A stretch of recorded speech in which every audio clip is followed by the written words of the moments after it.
Well, what's going on YouTube? Kronos here, and welcome back to the PSO2 video. Man, guys, it has been a while. Thank you so much. For these guys that don't know, I was away. I had gotten sick.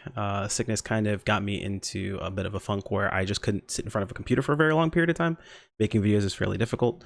I actually ended up getting a setup so I could take my main computer that I usually play video games on and actually connect it to my TV so I could lay down and actually just like play single player stuff while I got bored. But essentially I couldn't sit in front of a computer and it was a very big problem for me. So thank you guys for being patient and hanging in there. But since I've been gone, over the past week, I've gotten a lot of DMs and a lot of comments about a lot of these 14-star weapons that I had mentioned that were being undervalued. So big disclaimer at the start of this video, just as what we're going to be going over. Essentially, we're going to be going over all the unique weapon 14 stars, or the unique potential 14 stars, and how I believe they are going to affect, or how they affect overall choices that you have for weapon choice, or for weapons you can have in the game at the moment, because a lot of them are fairly inexpensive to get a hold of. They're actually pretty crazy inexpensive. It's kind of cool. And the second disclaimer on this is I am by no means telling you, hey, do not make your Atlas weapon.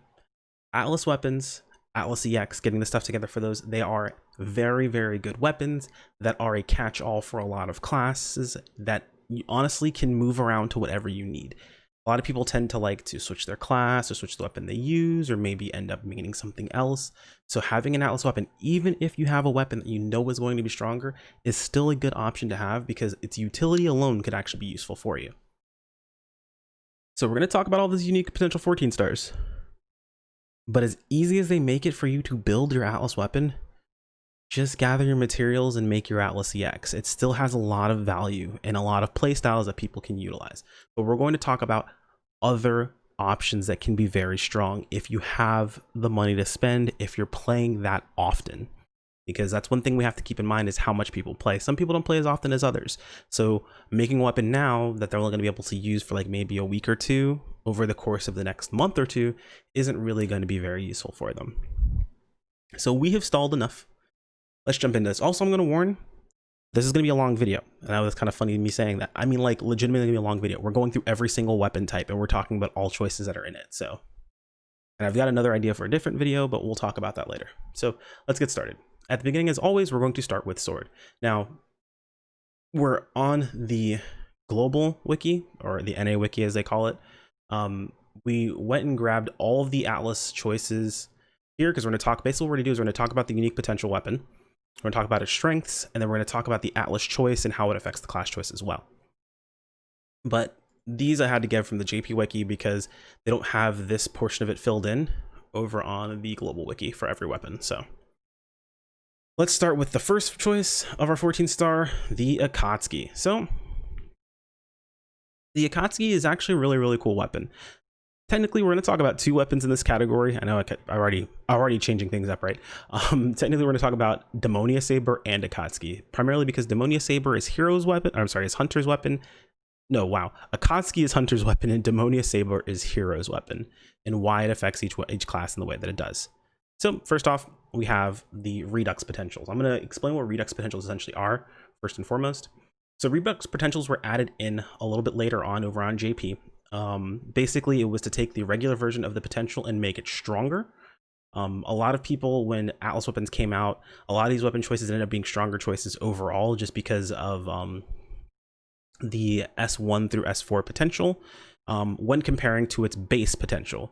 Just because of how much power it provided, Atlas had enough power and had enough utility and had enough damage to actually make it better than some weapon choices, even though these weapons were so rare over on JP when they originally came out.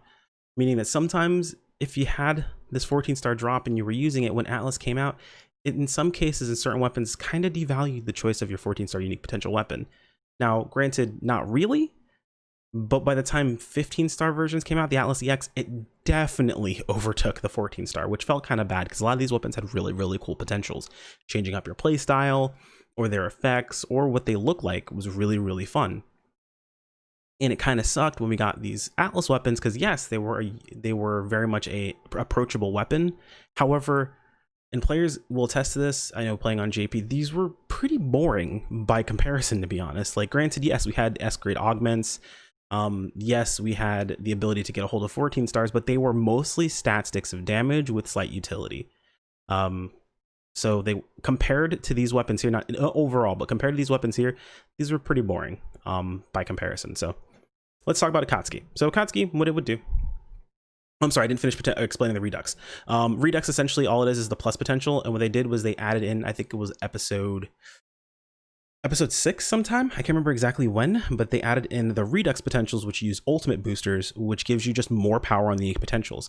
In most cases, it took these potentials and made them so powerful that even though they had slightly less base damage, the damage buff that you got from the potentials and the unique effects, how good they were in the game overall, whether it added extra damage or whether it added a piece of utility you didn't have beforehand or a unique effect, they actually pushed it above some of the 15-star weapons, in some cases overtaking even until Liberate came out, which was pretty nutty. Some people legitimately will drop back to these weapons just because they were more fun to use overall.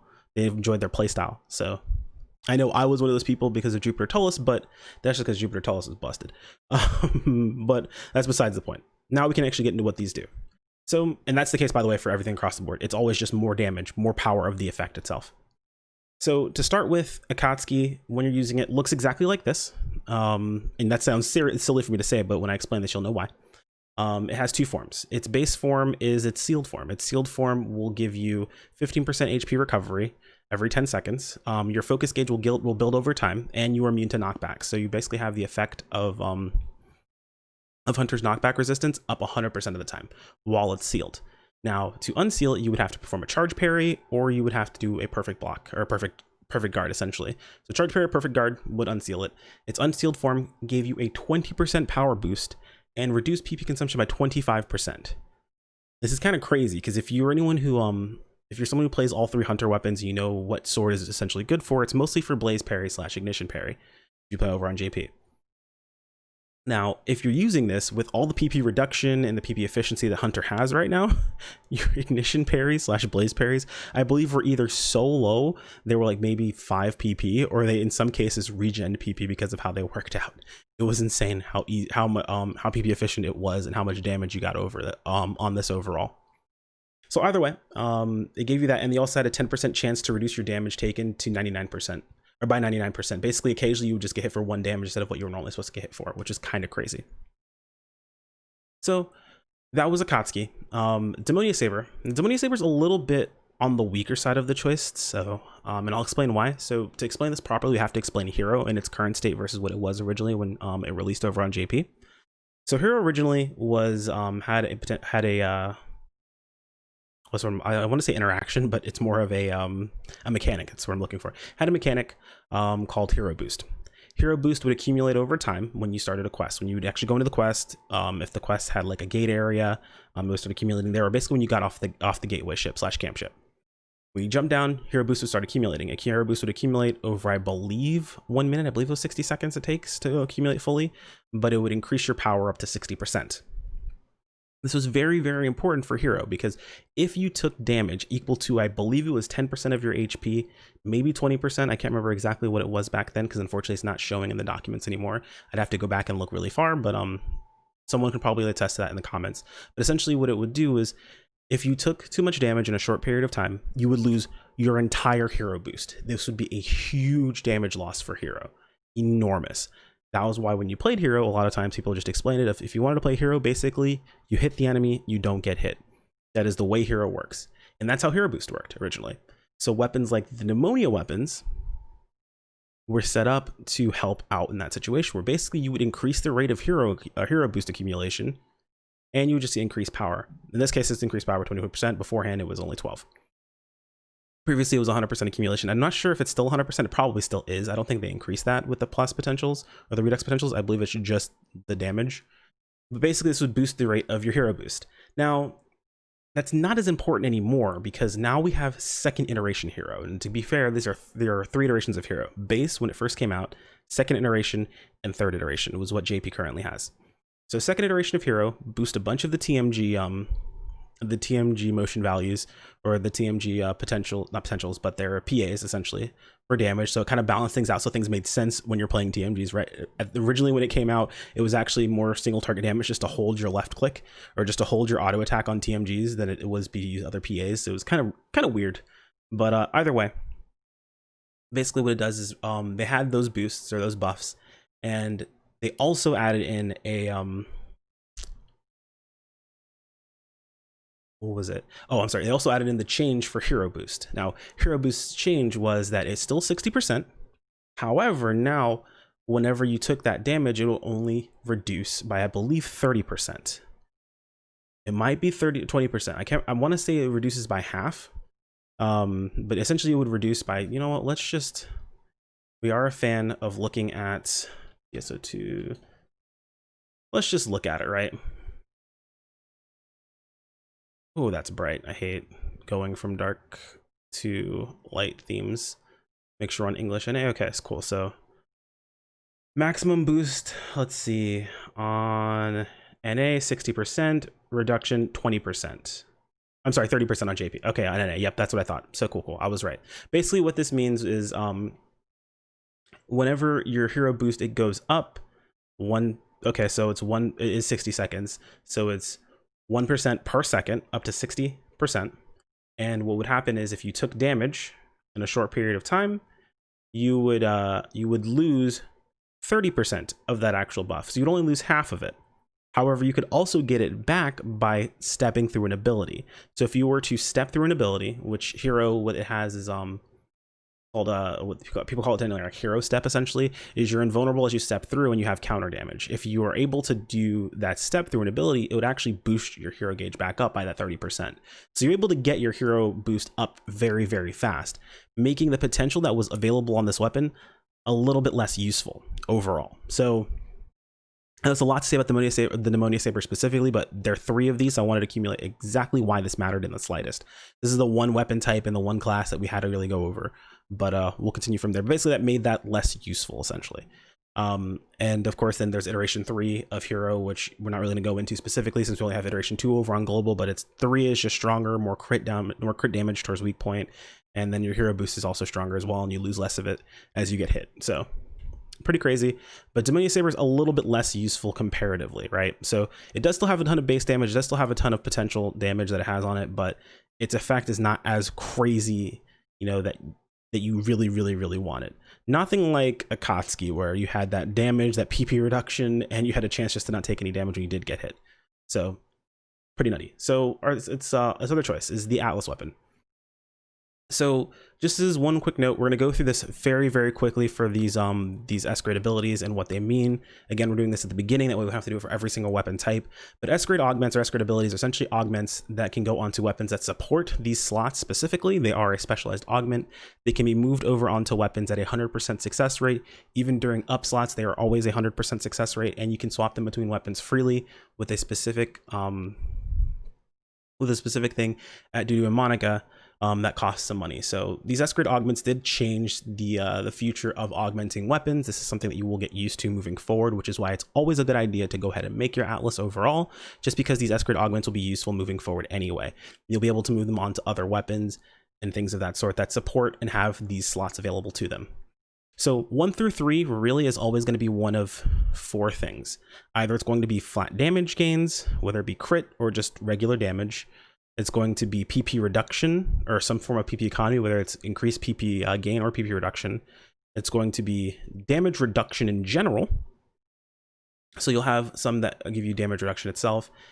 And the 4th one technically isn't out, but HP recovery. I guess technically we'll use the 4th slot as kind of like unique effects that build on one another.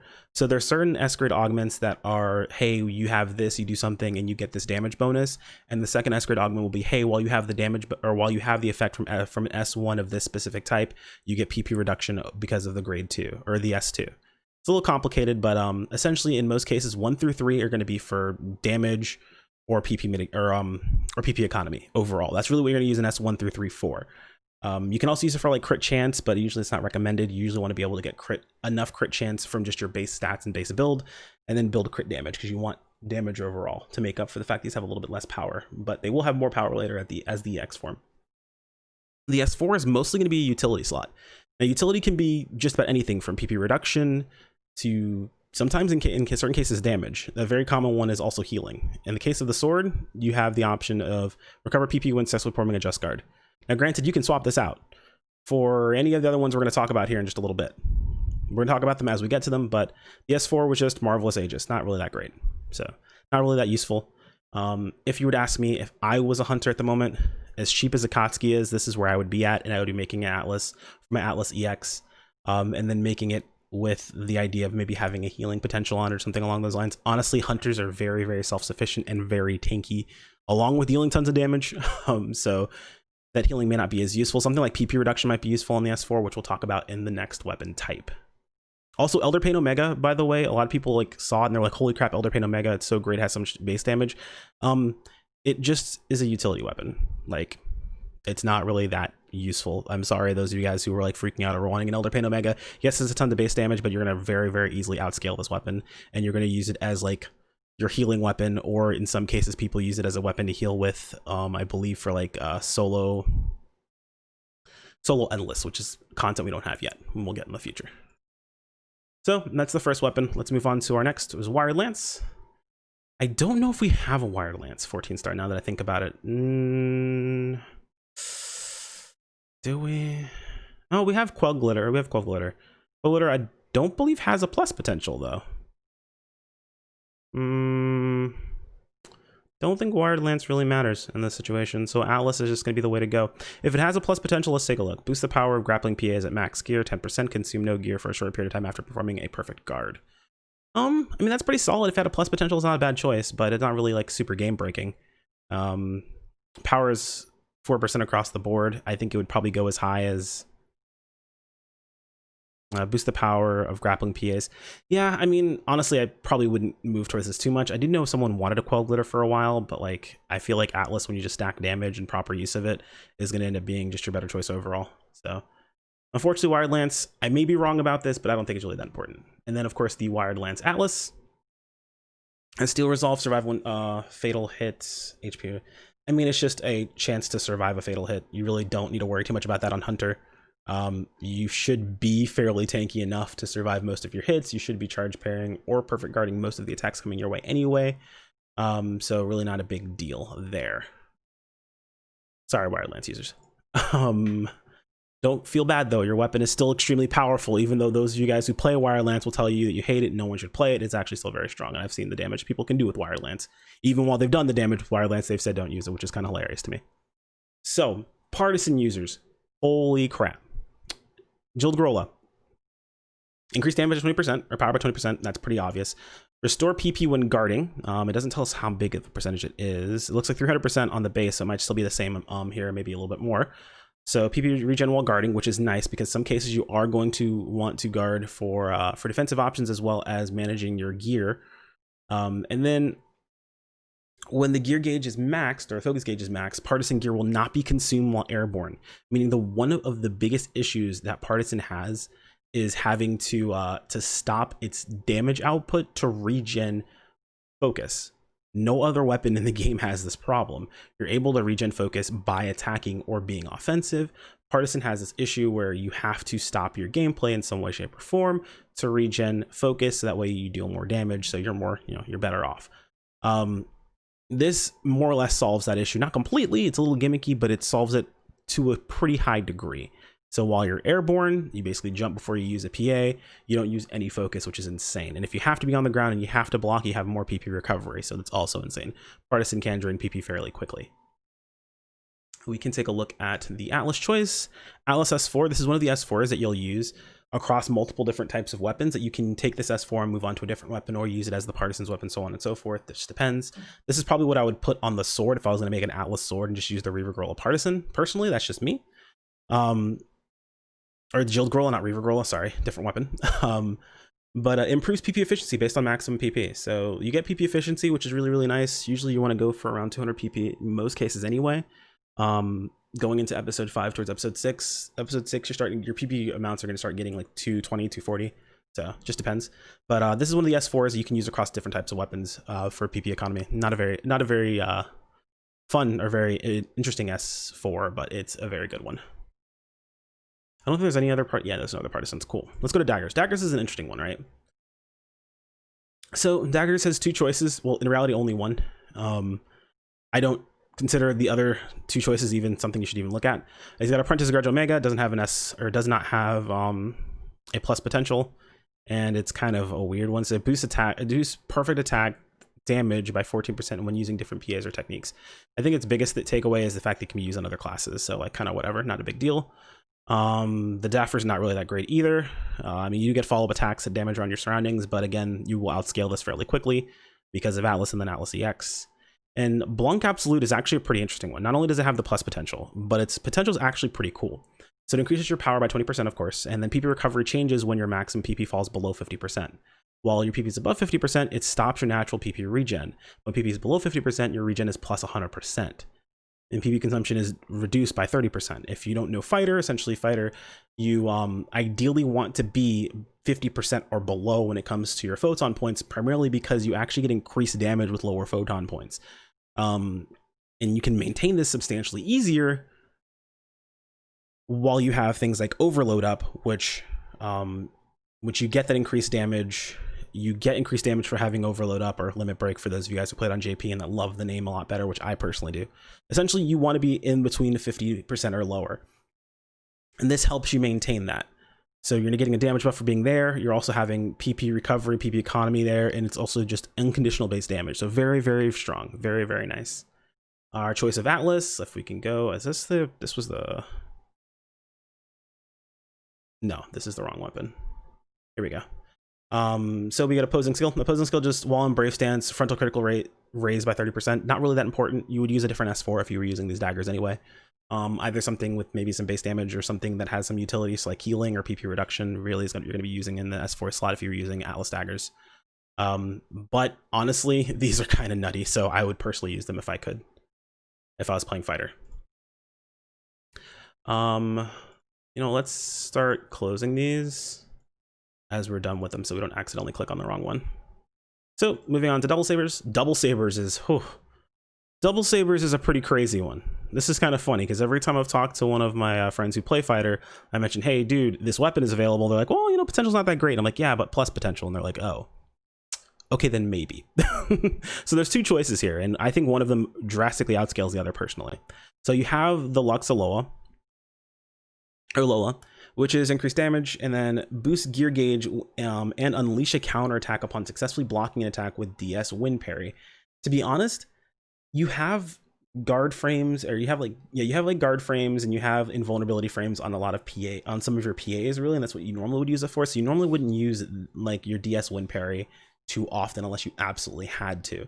This is just building on your DS wind parry and making it so you actually get, you know, focus back when you use it, which is pretty cool.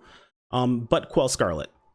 Quell Scarlet is increases the damage of your double saber's whirlwind, and if you know anyone who's playing fighter, you know double saber whirlwind is a very, very big part of your overall damage. So yes, this does include the whirlwind that gets activated from the ring that you have on fighter. So whenever you use a PA, you get your double saber whirlwind. It increases double saber's whirlwind duration by 16 seconds, not 16 seconds, but by 16 seconds. And if I remember correctly, your double saber whirlwind normally is 2 seconds. I believe you only have a max stack of 2 of them anyway, but basically this just ensures that no matter what the situation is, you will, as long as you attack once every 20 seconds, you will have a whirlwind up, which is pretty forgiving overall. Plus you get more damage on your whirlwind, you have more damage in general, and the whirlwind's freaking red. How sick is that? Normally your whirlwind's blue. The whirlwind's red with Quell Scarlet. I think that's the coolest thing ever. So you got that as an option, or you have the Atlas. The Atlas gives you Scything Wind. So if you're in a situation, right now it's not as great, but when Atlas EX comes out, if you're in a situation where you can get, I believe it's an S2 later, but there's an S2 that has healing on it, you can go for the choice of having the S2 that has healing with Scything Wind as the Atlas EX, and have a bit of a safer time with fighter. I know one issue a lot of people have with fighter is they die. They aren't able to survive the damage that they take overall.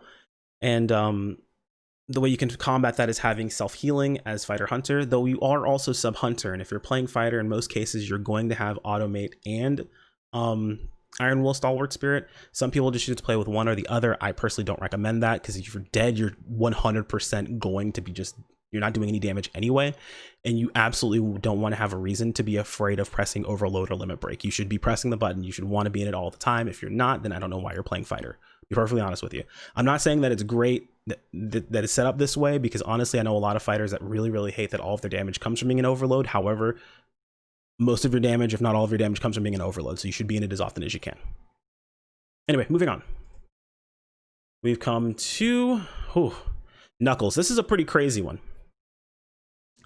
So the gear experience. The gear experience gives you what's called Counterpunch. And Counterpunch is so ridiculous. For the note, there's also Powerful Blow, and I don't think Powerful Blow actually has a plus potential, so I'm not really concerned with it. Plus gear experience. Anyway, gear experience give you Counterpunch. Counterpunch makes it so when you successfully evade an attack with the Sway, which is just your weapon action on Knuckles, it summons a giant fist. Now, you're thinking, does it summon a giant fist on my arm, or does it summon a giant fist and swing the enemy? No, it literally summons a giant fist over the enemy that you're either hard targeting or soft targeting, and it drops it on their head.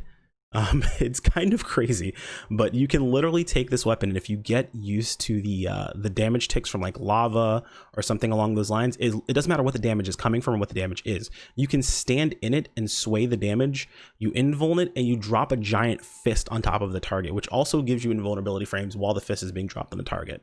There were some situations, I know over on JP, where there were certain limited quests that had like damage puddles on the ground, where fighters would just grab their gear experience, jump into it, and just spam Sway for all of the damage ticks once they got the rhythm down for it, and they would just drop fists on top of the target.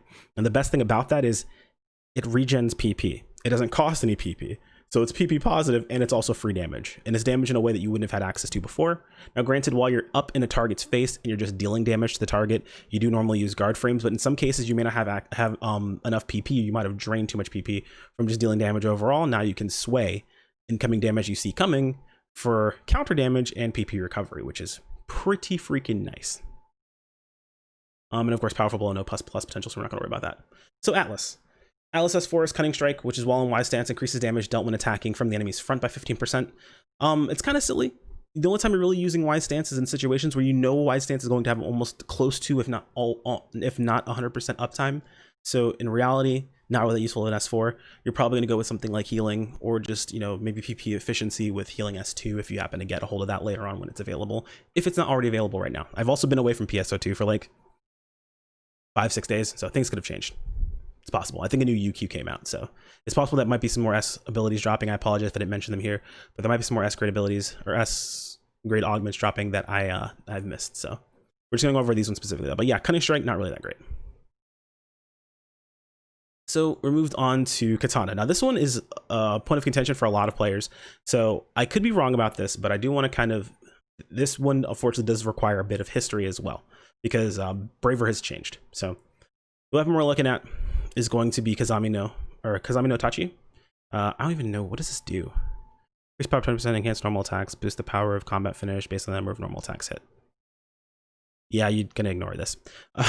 So Kazami has Gunblade Redux. So let's go back to what Braver originally was. So Braver, when you played Katana, essentially was you build up your focus to max. You then get your Katana gear, your Katana focus to pop, and then you are primarily trying to stay in unleashed Katana focus the entire rest of the actual fight to the best of your ability. You want to have it up 100% of the time, more or less, is how Braver used to play for Katana. Now, Braver is a bit different. At the start of a quest, you actually have full focus, and whenever you do pop your unleash, so whenever you do get that parry, you pop your unleash, you get a bit more of a buff of damage, not as much as it used to be previously, but staying in that unleashed form is substantially more difficult to do, and you're more than likely going to be pushed out unless you were consistently dealing damage. Almost, I believe even consistently dealing damage, you'll still move out of it eventually. So what does that mean? Why does that matter for the Kazami? Also, I'm sorry, I also didn't miss that they took a lot of the damage you got from being in your unleashed form and gave it to the base form of Braver. So there was more damage from being in your base form, and you got some power from being in the unleashed form and like crit and all that stuff. But it's just they rebalanced where it was at, and overall it actually made Braver more powerful. Sorry, I have an itch, which is nice. it is definitely a buff for Braver overall, but it did change a little bit of how your playstyle ended up working out. You still did mostly the same stuff. You're still, using PAs, you're still pairing abilities. It's just your damage was in different spots, and you don't, prioritize getting it unleashed at the very beginning of the quest. Because for a very, very, very long time, everyone just had a Kazami no matter what. They popped at the start of a quest and get their full focus. That way they could go ahead and move into it. Even bow players, because if at level 85 you have a skill in Braver for bow where you actually maintain your unleashed gear while you're in your bow, even bow players held on to something like this. That way they could go ahead and use it, pop it, and switch over to bow and then start the quest, and they would maintain their focus gear, their focus gauge, which is kind of crazy. But now, with that change, we'll take a look at Kazami's effect. So increase the effect of katana gear and fills the katana gear when unsheathed. Increase power by 21% when katana gear is active. So keep that in mind. A lot of the weapons we read was increased power and then unique effect. This weapon specifically is unique effect increases power. So you only increase power when your gear gauge is active. So why is that so important? Well, you're not in your active gear gauge mode as much as you used to be. You, in reality, do still use it for quite a bit of burst damage, but you don't have it up 100% of the time like you normally would, making Kazami not as powerful as it used to be. Now, it does have base damage. It does have that increased power, and you can get into it fairly quickly. So because this just goes up over time, you don't have to build it on your own. It just goes up over time. In reality, if you're using Kazami consistently, you'll be able to get into your burst that much faster. However, if you're playing Braver properly, you're bound to get into that burst fast anyway. So you're not too concerned about that, to be honest. So it has a lot less value in this situation itself specifically, and why a lot of players, when I mentioned, hey, a lot of these weapons are being undervalued, they were like, well, Kazami is just garbage for Braver. No, it's not necessarily garbage in general. It's just substantially less valuable because the playstyle has changed. It will still do a lot of damage and it will still help you with getting into your burst mode. It's just not as mandatory as it used to be. That, and the Atlas S4 is actually pretty useful. It decreases the rate of which gear depletion happens while katana gear is active, meaning, remember before how I said your katana gear, it depletes a little bit harder than it used to when it's harder to maintain. Your S4 directly counters that. So making an Atlas katana instead, no, it doesn't keep you in your gear gauge 100% of the time, but you're going to stay in it much longer than you would if you didn't have a different weapon, because when this pops, Gunblade Redux just gives you damage. That's it. It doesn't counteract it by, giving you a little bit of a boost. It just straight gives you damage, and that's all you're getting out of it. However, here you're still getting 10% increased damage, but you're also getting this S4, you're getting utilities that are based on it, and then on top of that, when this becomes an EX, it will definitely outperform the other option, because its unique potential just is not that useful.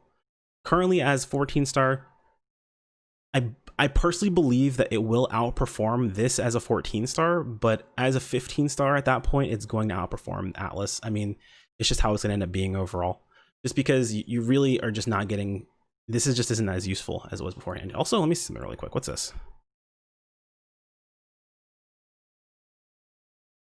Okay, that doesn't really matter to me.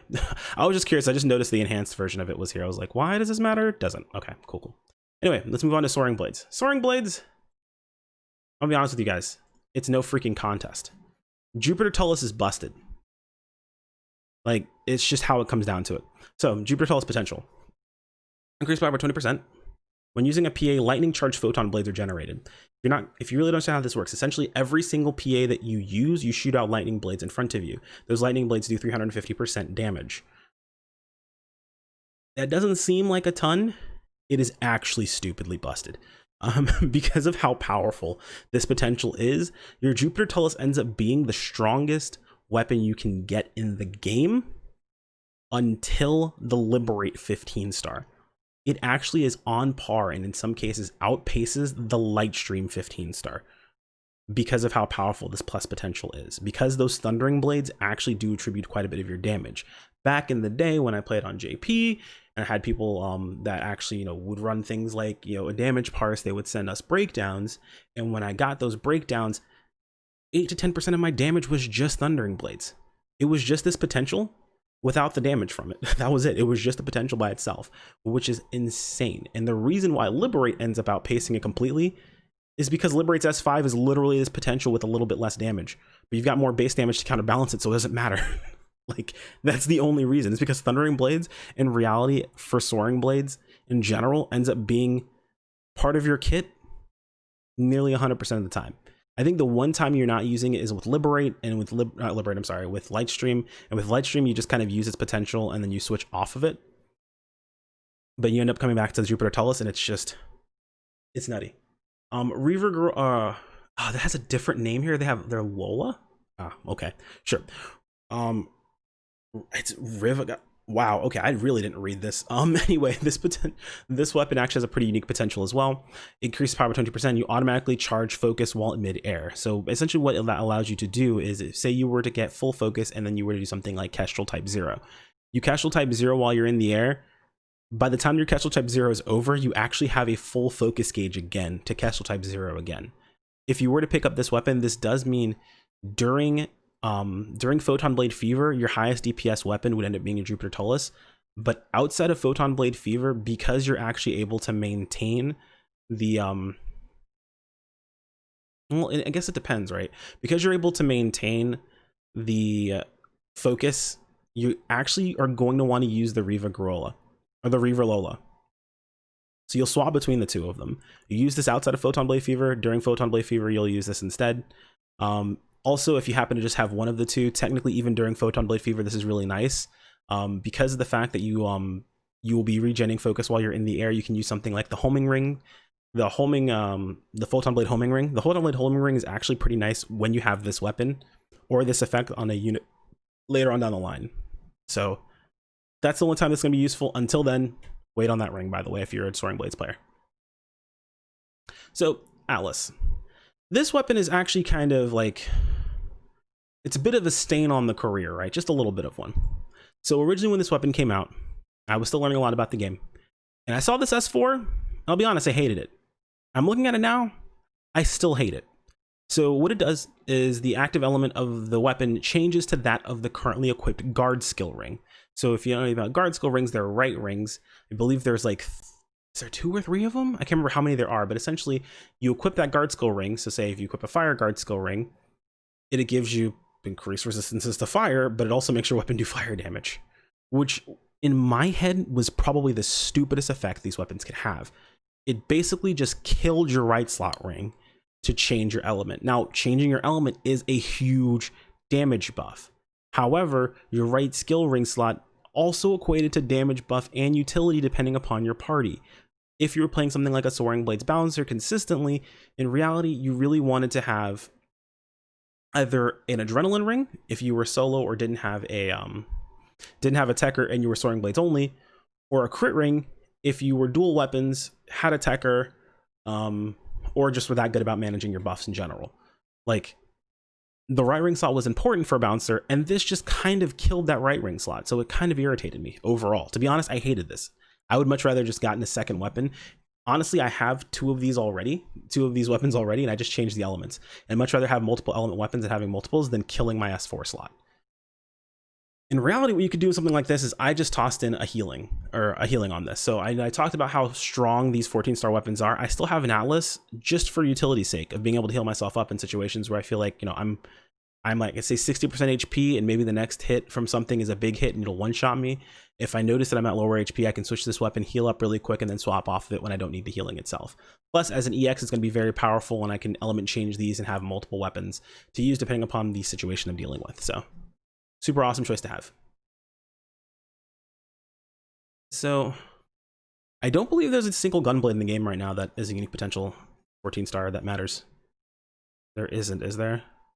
Oh no, they did bring out the Bringer Rifle. So the Bringer Rifle does drop. Bringer Rifles increase power by 18%. Alter attack performance when using weapon action. I'll be honest, I really didn't care too much about this weapon. Really didn't have that much utility based on what I was going on, or based on what was happening. I did hear it was a fairly strong weapon, but I don't have enough experience with it. And people don't really use Gunblades as DPS weapons. Some people do, and they talk about how strong a Gunblade or Gunslash is, and I don't understand why they continue to do so, because they really aren't that powerful. Yes, they did get buffed. But in reality, they do need Luster as a subclass to support them if they're going to be strong weapons. If you're able to do content with a Gunblade, do not give that credit to the Gunblade. That is you, not the Gunblade. Again, I don't understand how this is a conversation that consistently happens. It's just not a very strong weapon. It's not meant to be. It's meant to be an all-class weapon that everyone can use. If you can support it properly, then sure, it will be a useful weapon. Is it stronger than other options available if you can use literally anything else? Almost 99.9% of the time, no, it's not. It's not stronger. So my piece I said about that, that's all I'm going to say about it. Moving on. So Atlas Gunblade. This is actually one that you'll see pop up quite a bit because of its S4, Vampiric Strike. This is where you have your healing S4. Very, very, very useful. Funny enough, its 13-star variant, the Val weapon, has the S1 that's 2% increased damage. So in a lot of cases, what people will do if they're making an Atlas weapon, they know they want Vampiric Strike on, they can make the Val version of the weapon itself first, put the S1 on it for just doing a soft affix with junk affixes, make it in, or upgrade it into an Atlas weapon, do that same process again now that the special ability factors changed over to Vampiric Strike, get the Vampiric Strike on it, and then change it over to the weapon they actually want to use it as. Now you've got an S1 and an S4 that you basically got for free. Alternatively, you can also just hold on to one of these, make it, and then just set it aside and don't actually use it. And you can transfer Vampiric Strike onto any weapon that has the S4 available to them, saving yourself some time. So all you have to do is just have a separate weapon off to the side, which I'm probably going to do, to be perfectly honest. And you can do the same thing with, of course, the Val weapon. And if that didn't make sense, essentially what you're doing is you're just doing, since the Val weapon, its special ability factor, SAF, is an S1, you can hold on to a plus 35 version of it, and every time you augment that weapon itself, so every time you can do like a junk augment, it gives you a 100% chance to get the S1. Then you can use an ability that Monik or Dudu has, where you can transfer your special or your S-grade augments between weapons and just add it onto whatever weapon has a supporting slot for it. And then just keeping this aside, you can do that to multiple different weapons. Some people have been doing that for weapons and then just tossing them up on the market board and selling them, and people are buying them for that. So hey, you might be able to make money off that way, and if you were making money off that way, I'm sorry, I just told everyone how you're doing it. Moving on. I'm kind of trying to move quickly because the video is already 40 minutes and we just got to the assault rifles. Thank God we're through more than half of these. Anyway. So, next we have the spread needle. Oh, also technically we have the Vante, but Vante really isn't being used for anything because stop it. Just, I mean, whatever. I'm not really going to talk too much about it because it's not that great, but it's not something that you're really going to look at to use all that much. It's just increasing power by 18% and consumes a blight round to increase positron's blast performance. So using up your blight rounds early, not really that great, and doesn't really synergize what you're doing, so you're not really gonna use it for much. However, spread needle, add an extra attack, 400% to normal attacks that has a chance to inflict stun. Increase the power by 20% when you are a certain distance away from, or you're a certain distance from the target. That means you do need to be away from the target itself. You do actually want to get the spread. You don't want to be close and shotgunning them. However, spread needle's use.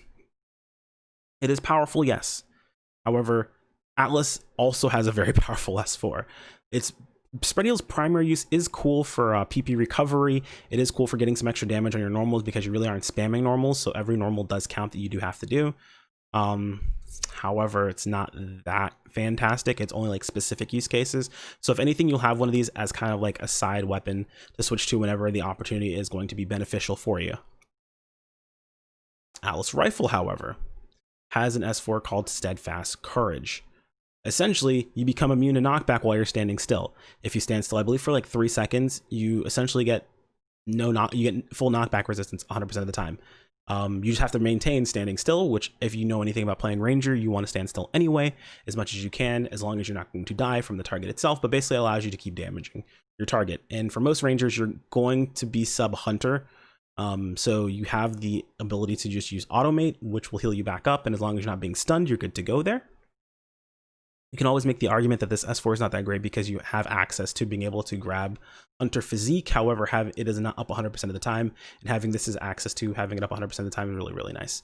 And that means you don't have to have Hunter Physique on your bar, or you can have Hunter Physique on your bar and use it for moments where you have to start moving. So there you go. And next on our list is launchers. So launchers, you have Liasmakov, I believe. Please tell me they didn't change the name of that too. Liasmakov, okay, cool. So it just increases power and gives your, it changes your normal attack into 4 homing shells. Kind of cool, kind of powerful. Has a lot of damage, a lot of base damage overall. However, its ability is not that useful. It's just your normal attack. And to be honest, if you're playing Ranger properly, your traps are going to kind of carry your PP regen anyway. Funny enough, we look at the Atlas, Lustrous Trap. Increase PP regenerated by Tactics Trap by 20%. Now, if you don't really feel that this is actually very useful for you, of course, you can swap out the S4, but in reality, this is only going to be some damage, and it's going to be mostly going to only affect normal attacks, where this is going to affect pretty much everything. I mean, traps, but then, you know, of course, everything else is going to affect everything else you're doing. So most cases, you're probably going to go Atlas, but Liasmakov's not a bad choice. It's, again, they're going to outpace, though, so I wouldn't hold on to it too terribly long. Twin Machine Guns. So Twin Machine Guns is going to be the first part, or the second time we come across Demonia. So Demonia pretty much applies directly the same way to Twin Machine Guns. It's the exact same potential. Everything we mentioned beforehand is going to be exactly the same. However, you have 3 options for 14 stars. 2, actually, the funny thing is, 1 specific to each of the gunner or each of the classes that use TMG, and 1 that can be used for either of the classes. So Demonia is going to be specific to Hero. The Quelve Windia is going to be specific to Gunner, and Dual Birds can be for either or. Funny enough, I personally believe that you actually kind of want both of these, technically, if you can. Like, if you're lucky enough, you have the money, you really want that damage overall, they're fairly powerful to have. But TMGs are expensive. They always have been expensive. Don't break the bank over this. You will be able to get more damage later on, so don't worry too much about it. But their effects are pretty fun to use. So we'll talk about Windia first. So Windia, on chain trigger activation, so whenever you start up your chain trigger, you recover 150 PP, you become invulnerable for 5 seconds, and you increase your power by 22% for 60 seconds. In reality, you should be chain triggering at least once every 60 seconds if you're getting your chain triggers to pop properly. Or you're just, attacking targets that you can use chain trigger on. Sometimes you're attacking like a bunch of mobs or whatever, so you can't really use it on anything. But in this case, if you can get your chain triggers off, it's very, very strong. Of course, yeah, you power 22%, so that's pretty cool. But that's just specific to chain trigger. You have to be able to chain trigger, and you have to be able to build them up and use them at least once every 60 seconds. If you can't, not really that great of a gun. Dual Bird. So Dual Bird has a use case for both Hero and for Gunner. We'll talk about what it does. So increase power by 20%. Successfully evade an attack with step or stylish roll to restore PP. Its effect is negated upon taking damage. Now, it's not mentioned here, but it was mentioned in a previous video that I recorded. It didn't go up because I didn't like the way it worked out, so I will talk about it right now.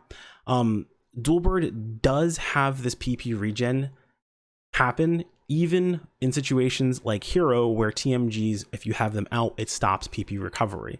If you know anything about Hero, you've been playing TMGs on Hero, whenever you have your PP, or you have PP, if you have your TMGs out, your PP recovery is halted. The only time you get PP recovery is if you use your weapon action. But the effect from Dual Birds continues. So what's the use case for each of these classes? Well, on Gunner, you're probably going to be rolling through just about everything anyway. Like, you pretty much are going to be stylish rolling through almost all the time.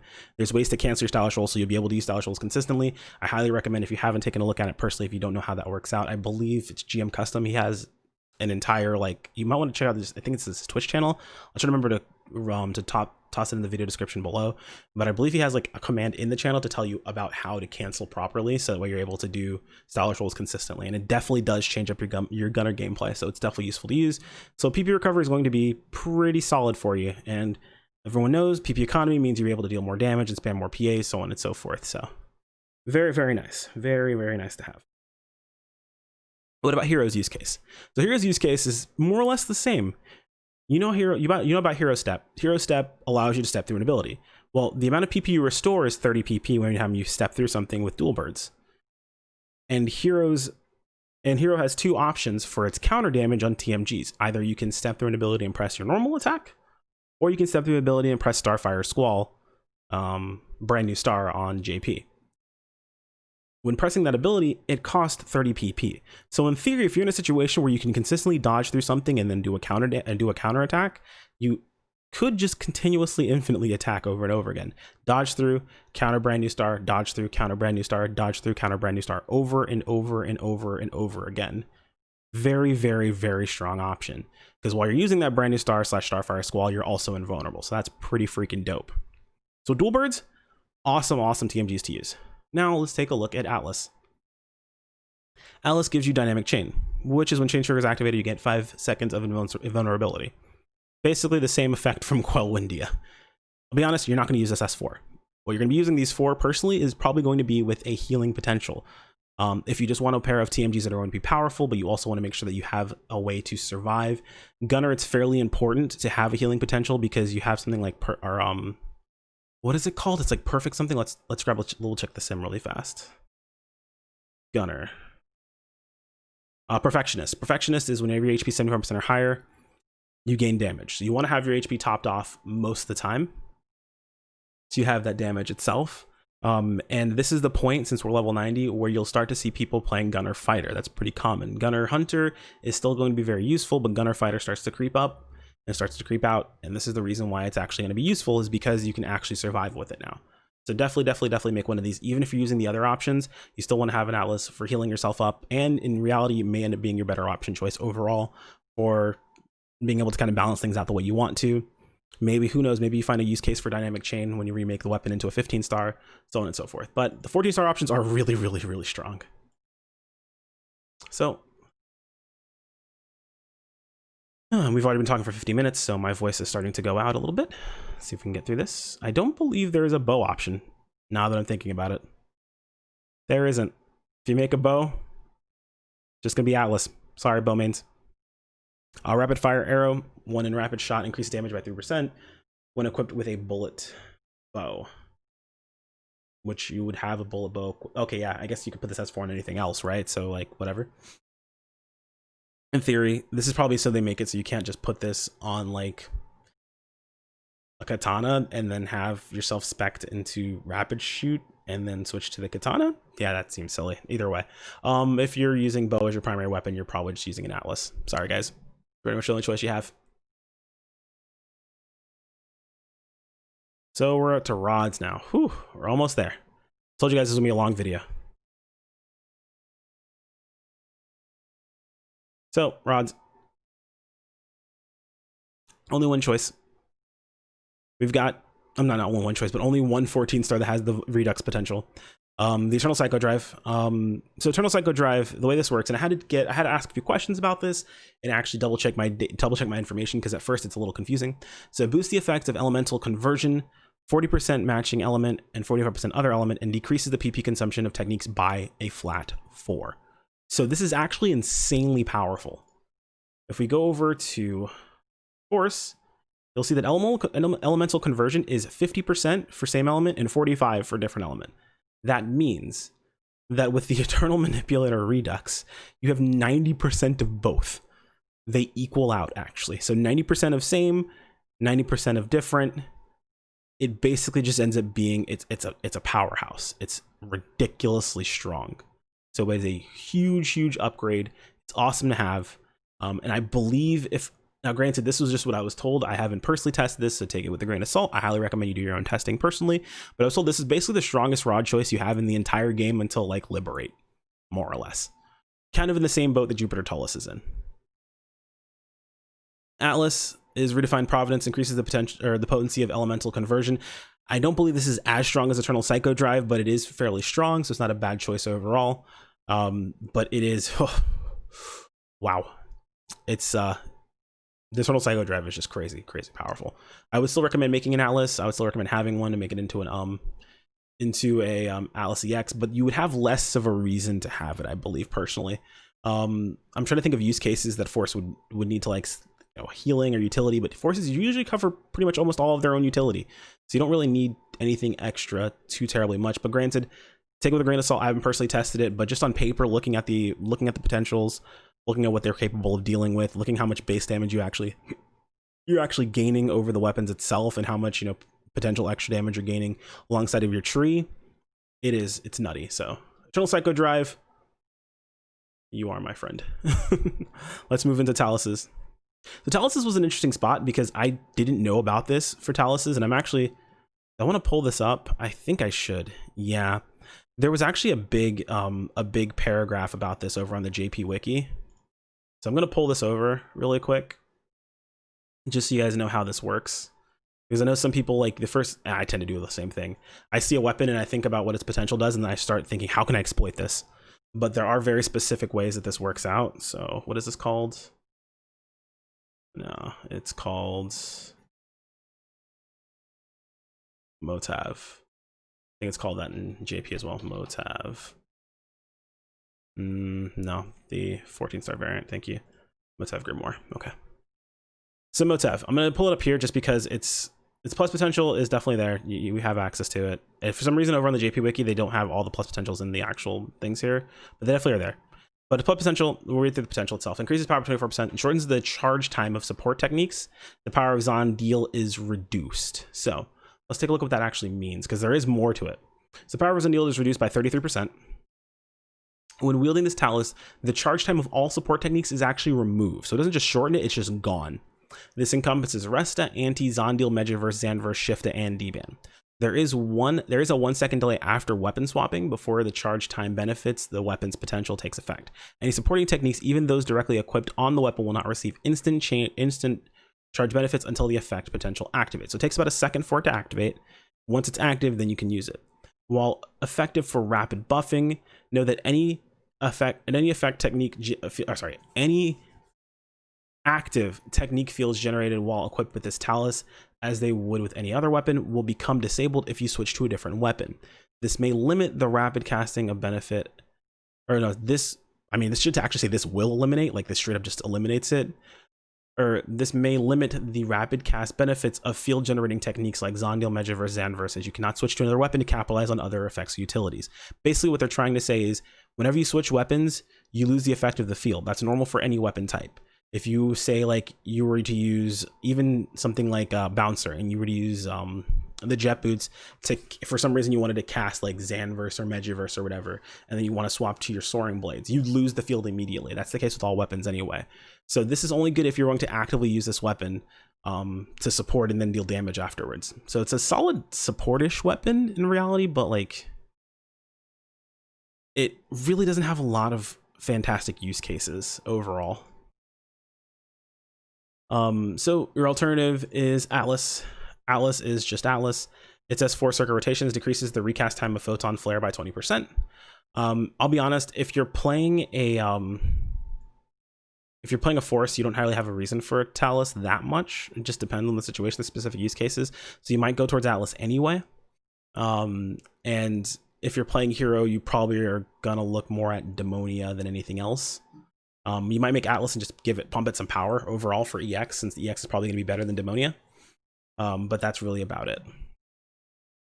I'm almost positive EX is actually better than Demonia. So yeah, you probably would use Atlas for just hero in that situation itself. There might be some use cases I'm just not understanding, honestly, for Force, but I really don't see a situation specifically that you just don't want to use the Eternal Psycho Drive, or if anything else, then Atlas EX. So yeah, there's that. And next we bring us over to, oh god. All right, so the Techer, or as they call themselves, the Tector community. Yes, they're probably gonna get mad at me for this. So Lavish Canon, we know what we love it, you don't need it. It's great, don't get me wrong. It gives you increased power by 5%.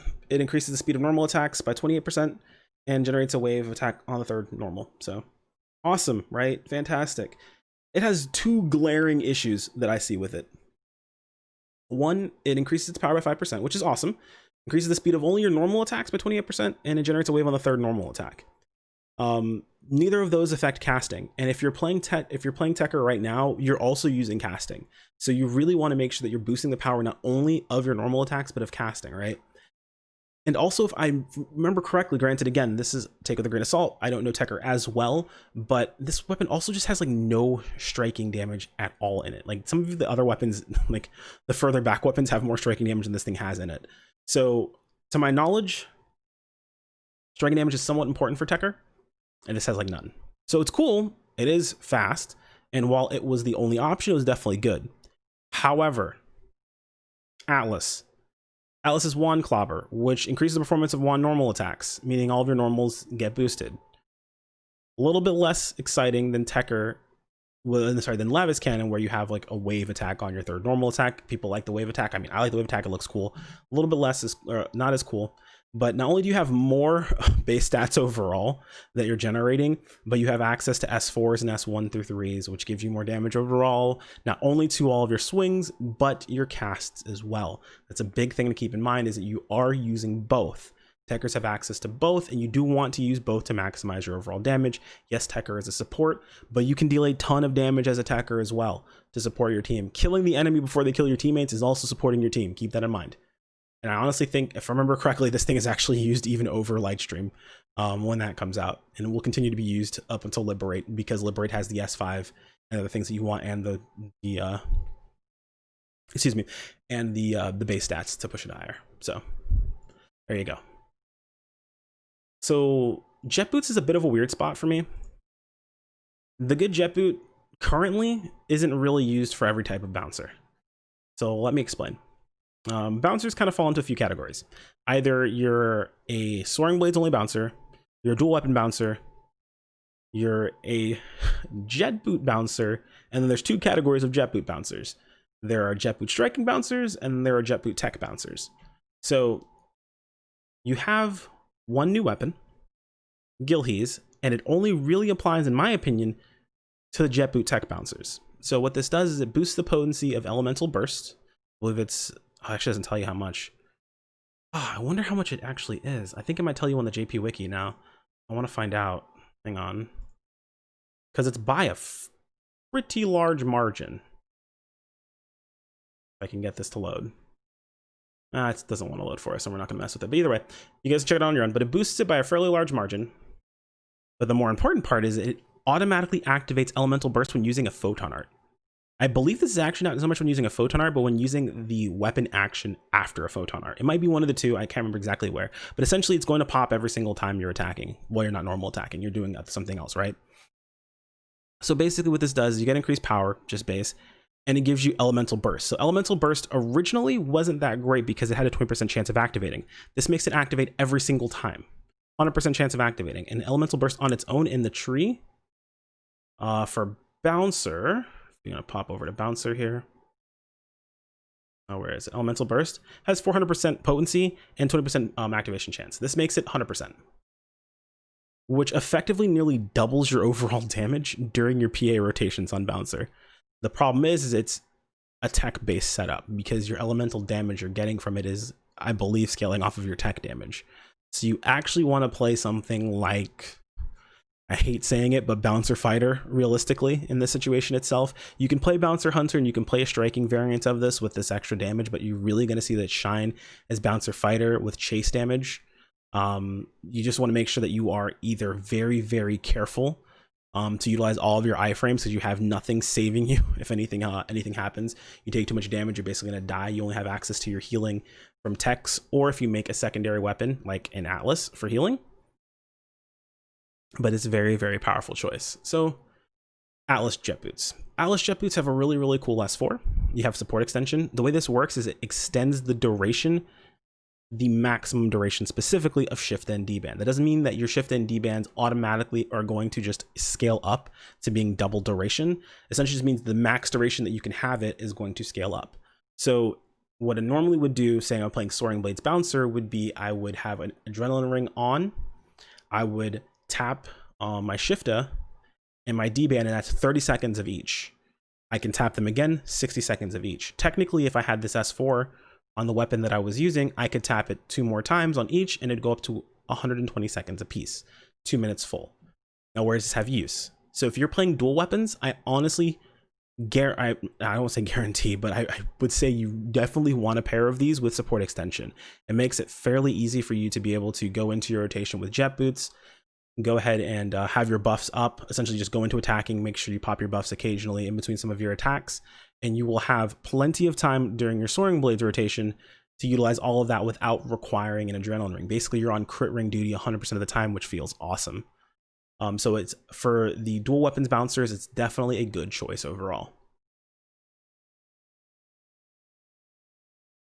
And now for the final weapon, now that we're an hour and 4 minutes into this video, anyone who's made it this far, thank you, by the way. Now into the final weapon, Tax. So, I'll be honest with you guys. Rykros is still being used on JP today. And its potential is very complicated, which is funny enough. They actually, do they have the full thing? Hang on, let's see if they have it here. It's kind of complicated. Please tell me they have it. Come on. Because I can tell you, I don't remember everything that Rycross does. But it is extremely strong. Does it go for everything? I think it does. Okay, cool. Let's look at Rycross. So, Rycross. Alter Ego is active, automatically activates Pet Sympathy and fires Majid with Pet PAs at 2500% potency. So, when Alter Ego is active, using any Pet Photon Arts involving swinging, involves just regular swinging, the Harmonizer will automatically fire a Dark Element Majid-like bullet. This bullet has the following properties and scales with your tech, regardless of the Pet Switch Strike or Switch Shoot. Does not inflict poison on impact and is unaffected by Tekker's Dark Mastery skills. So no, you don't go Summoner Tekker for the Dark Mastery to actually increase its damage. It does not work. When Alter Ego is active, the support technique requested by Pet Sympathy is cast automatically after a few seconds. No PP is consumed by this action whatsoever. Again, this is still used even over on JP, and the reason for it is because the Atlas Tact doesn't actually allow you to use S-grade augments, which I'm sure is because of balancing with pets, and to be honest, it kind of sucks. I'm sorry, summoners, you don't use S-grade augments at all on your weapons. You'll use them on your units later on for just some straight damage, but you don't augment your weapons anyway, so there would be no reason for you to have S-grade augments in general. But the Rycross staff is busted. If you're a summoner, get one. Like, I'll be honest, you're still going to be using it. You're going to be using it for a very, very, very long time. I think they're down to like 100 mil on ship 2. Go get one, get one. It's a fantastic investment to have. And that is it, guys. That covers every single weapon type for the unique weapon potential 14 stars. Hopefully this gives you guys a bit more of an idea as to why I made the comment that I did and the video that I did. I do want to apologize. I know this video is a bit longer, and technically in that original video, I did not go into the reasons why I was saying they were undervalued. Though undervalued does not mean immediately better than every other option. It just means that these weapons aren't being used to their full potential, where they do have some potential. And when I say undervalued, I mean some of these weapons are like 3 to 4 mil. In the grand scheme of things, that's almost nothing when it comes down to cost. In reality, you spend more grinding the weapon than it actually costs for some weapon types. Granted, some of them are like 30, 40 mil. The Jupiter Tullus that I had was like 100 mil. But those are in situations where those weapons are stronger, and they have more use cases, or they might be a hero weapon, so they're more, they're more useful. By the way, heroes, do not use Akatsuki. It does not work for you. It literally is, it's a stat stick. It's not useful for you whatsoever. You can't unseal it. None of your abilities that have guard frames will work for it. Just wanted to make sure I made that clear, because you will see that happening. It does happen quite a bit.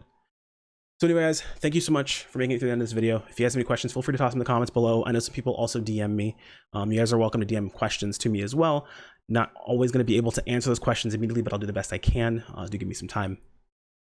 A like on the video is much appreciated and absolves you of half of your ad block guilt. The other half is absolved by subscribing. Both are completely free and they help me out a ton. Make sure you click on the bell icon to be notified of when videos go up, or my community post, where I'll try to post whenever I'm streaming, as well as anything going on in my life. If that is not really your jam, you can always join the Discord for notifications on streams, or just general IRL or memes, or Twitter, where I post all the streams when they go live and just things that are going on with me personally. Thanks again for watching, guys, and I'll see you all in the next one. Take care. Peace out.